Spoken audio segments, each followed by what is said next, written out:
সন্তানের আশায় ভগবানের কাছে কখনো আরাধনা করতেছি, ফুল জল দিয়ে কত পুজো আমি দিয়েছি, কিন্তু তবু ভগবানের কৃপা হলো না, দিল না আমাকে একটি পুত্র সন্তান। মহারাজ, এই নিয়ে আপনি কোনো চিন্তা করবেন না, ভগবান আপনার মনে বাসনা একদিন না একদিন পূরণ করবে। জানো সেনাপতি, কত রাজার ছেলেরা আমার এই ফুল বাগানে খেলা করে, যদি আমার একটি পুত্র সন্তান থাকতো তাহলে এই ফুল বাগানে খেলা করত। মহারাজ, এর সবই ভগবানের কৃপা।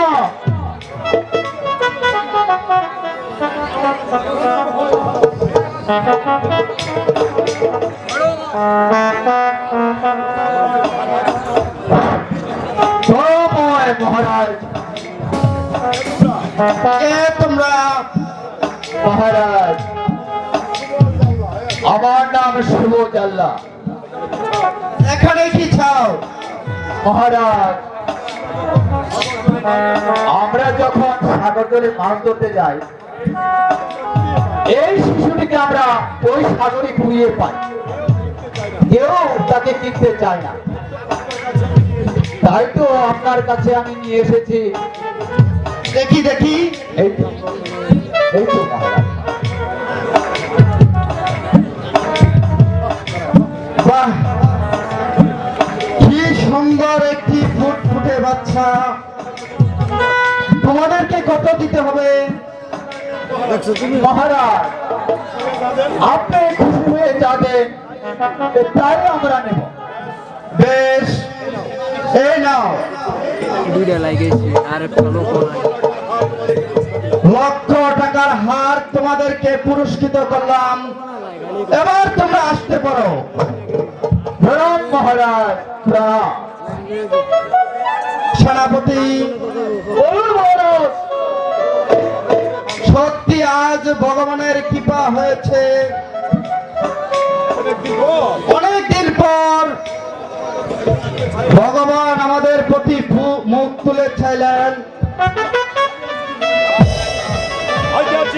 এই কে আছিস? রানীকে রাজ দরবারে পাঠিয়ে দে।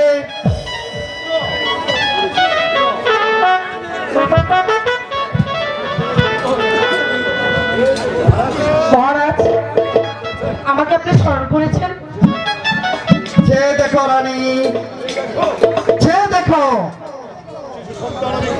একটি শিশু সন্তান আমি ক্রয় করে রেখেছি। মহারাজ, এই আপনি কোথায় পেয়েছেন? ধীবরগণের কাছ থেকে আমি আমার গলার কণ্ঠের হার পুরস্কৃত করে এই সন্তানটিকে আমি কিনে এনেছি। সত্যি? আমার কাছে দিন। এই নাও। বাহ, কি সুন্দর। এতদিন পর ভগবান মনে হয় আমাদের মুখ থেকে চাইছে।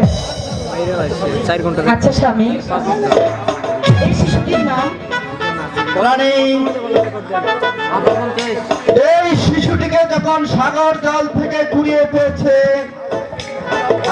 আজ থেকে এই শিশুটির নাম হবে সাগর বাসা। বাহ, কি সুন্দর নাম। বেশ, বেশ, এবার আমি যাই তাহলে। প্রণাম হয় মহারাজ। তুমি? মহারাজ, আমি এক বিদেশি যুবক মহারাজ। এখানে কি চাও? একখানা চাকরি দিলে আমি খুব খুশি হতাম মহারাজ। কি চাকরি তুমি করতে পারবে? মহারাজ, আমার বিশেষ কোনো কাজ জানা নেই, তবে শিশু লালন পালন আমি খুব ভালো পারি মহারাজ। মহারাজ, সে যখন শিশু লালন পালন করতে পারে, আমি বলছিলাম কি, না হয় আপনার শিশু সন্তানকে লালন পালনের জন্য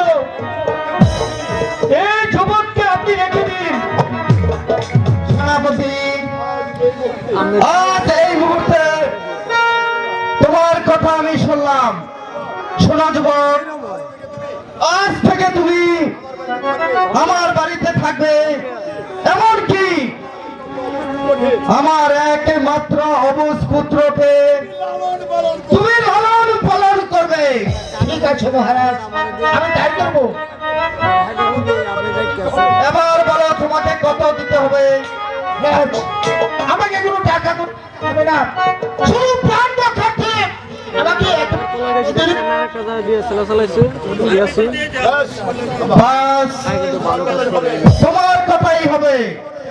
এবার তুমি আসতে পারো। প্রণাম হয় মহারাজ। সেনাপতি, বলুন মহারাজ।